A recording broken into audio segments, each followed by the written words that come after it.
एक गांव में जगदीश नाम का एक भोला किसान था जो अपनी बेवकूफी से हर बार अपनी फसल बर्बाद कर देता था। बारिश के मौसम में धान की जगह तरबूज की खेती करता। अरे सुनते हो, क्या तुम्हें कभी अक्ल आएगी या नहीं? अरे अब का हो गया भाई, काहे चिल्ला रही हो? चिल्लाऊं नहीं तो क्या करूं? इस बारिश में जब सब लोग धान की खेती करते हैं, तुम तरबूज की खेती कर रहे हो।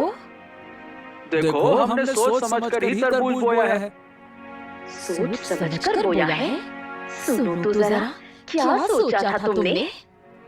हाँ, अब सुनो। बात ये है कि सब लोग जब धान की खेती कर रहे हैं, तो ऐसे में तरबूज कम मिलेगा। तो हमने क्या सोचा कि अगर हम तरबूज लगाएंगे तो बढ़िया मुनाफा हो जाएगा। हाँ। तुम्हारा दिमाग खराब है क्या? बारिश में कभी तरबूज होता है? क्या बात कर रही हो? बारिश में तरबूज नहीं होता है क्या? मैं क्या कहूँ, तुम तो सब जानकर ही खेती करते हो ना। अरे ऐसे काहे कह रही हो? पहले बता दिया होता तो हम तरबूज लगाए नहीं करते। तुम्हें पहले मैं कैसे बताऊं? क्या तुम मुझसे सलाह लेते हो कभी? अब रहने दो, ज्यादा डांटो नहीं। आगे से ऐसा हम नहीं करेंगे। जाओ यहाँ से, मेरी नजरों से दूर हो जाओ। जगदीश की एक बेटी थी, नाम था दिव्या। दिव्या बहुत ही समझदार लड़की थी। वो गांव भर में घूम घूम कर लोगों की मदद करती थी। सुबह जब वो बुढ़िया के घर के सामने से गुजर रही थी, तो देखा कि वो बुढ़िया रो रही है।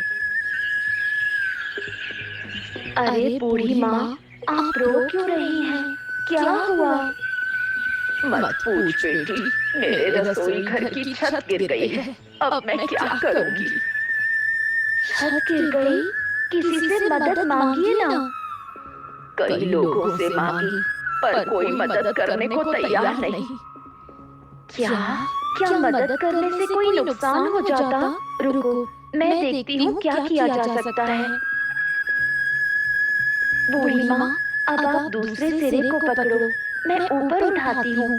छत ऊपर चढ़ा देंगे। दोनों के प्रयास से छत वापस जगह पर लग जाती है।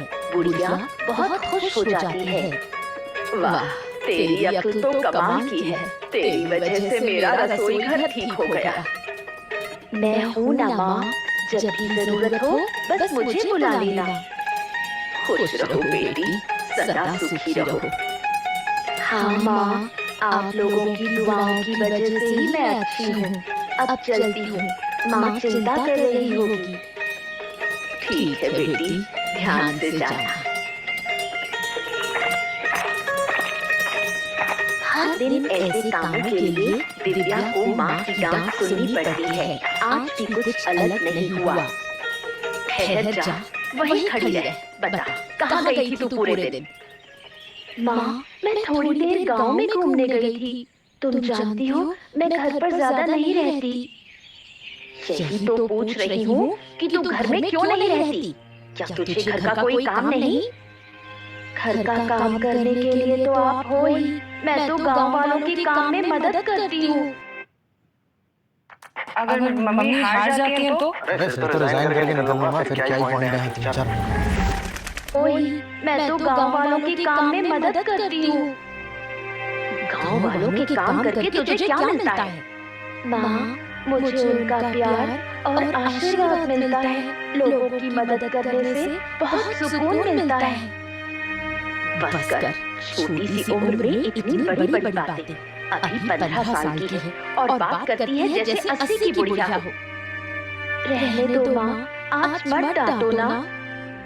तेरे बाप बेटी को लेकर मैं बहुत परेशान हूँ। एक है बहुत बेवकूफ, दूसरा बहुत चालाक। जरूर पापा ने फिर कोई बेवकूफी की है। उसी का गुस्सा मुझ पर निकाल रही हो। क्या करूं मैं? तू खुद देख घर की हालत। गांव के इतने लोगों की समस्या हल कर दी, अब तक पापा को ठीक नहीं कर पाई। क्या कहूं, मेरी तो किस्मत ही फूटी है। तभी तो तेरे बाप के घर आई। अच्छा, अब मुझे खाना दो, बहुत भूख लगी है। दिव्या कभी अपनी माँ की बातों को गंभीरता से नहीं लेती। उसे गांव के अच्छे कामों में ही सुकून मिलता है।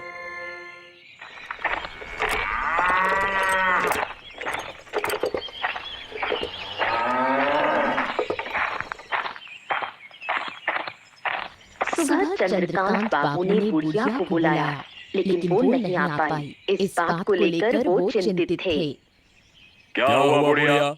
मैंने तो तुझे सुबह बुलाया था ना, तू अब आ रही है। क्या मेरी बात की कोई कदर नहीं है क्या? ऐसी कोई बात नहीं बाबूजी, दरअसल मैं थोड़ी परेशानी में पड़ गई थी। परेशानी में? क्या हुआ था? मेरी रसोई की छत गिर गई थी, उसे ठीक करने में लगी रही। अच्छा, तो अब छत ठीक हो गई? हाँ हो गई। मैंने बहुतों से मदद मांगी, लेकिन किसी ने नहीं की। तो फिर तूने अकेले ठीक की? नहीं बाबूजी, मैं अकेले नहीं कर पाई। जगदीश की बेटी ने मदद की। वही छोटी सी लड़की जो दिन भर गांव में घूमती रहती है। हाँ बाबूजी, वो छोटी जरूर है, लेकिन बहुत समझदार है। गांव के लोगों की बहुत मदद करती है। ऐसा है क्या? बिल्कुल, उसके जैसा कोई और बच्चा इस गांव में नहीं। अच्छा लगा सुनकर। कभी उसकी समझदारी की भी परीक्षा लूंगा मैं। जरूर देखिए, बच्ची बहुत तेज है। जहाँ भी जाती है समाधान लेकर ही लौटती है। बुढ़िया की बात सुनकर चंद्रकांत बाबू को ईर्ष्या होती है। उसे अपनी बेटी देवांशी दिव्या के सामने बहुत छोटी लगने लगती है।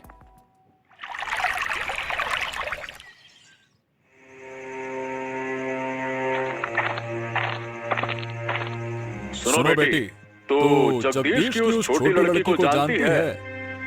किसकी बात कर रहे हो? उस दिव्या की?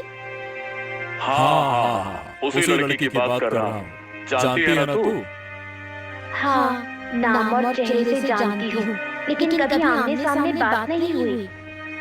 अरे बेटा, लोग कह रहे हैं कि वो बहुत ही समझदार है। पूरे गांव की समस्या वही लड़की हल करती फिरती है। क्या कह रहे हो पिताजी? ये कैसे हो सकता है? उसकी उम्र ही कितनी है? ऐसा है क्या? मुझे भी तो बड़ा अजीब ही लग रहा है। लेकिन जो कुछ लोगों से सुना है, अब देखो वो झूठ नहीं लगता। लोग उस लड़की की तारीफ कर रहे हैं। तारीफ कर रहे हैं कि क्या बात कर रही हो? ऐसा लग रहा है जैसे उसके गुणों का बखान कर रहे हैं। मैं भी देखना चाहती हूँ कि वो कितनी होशियार है।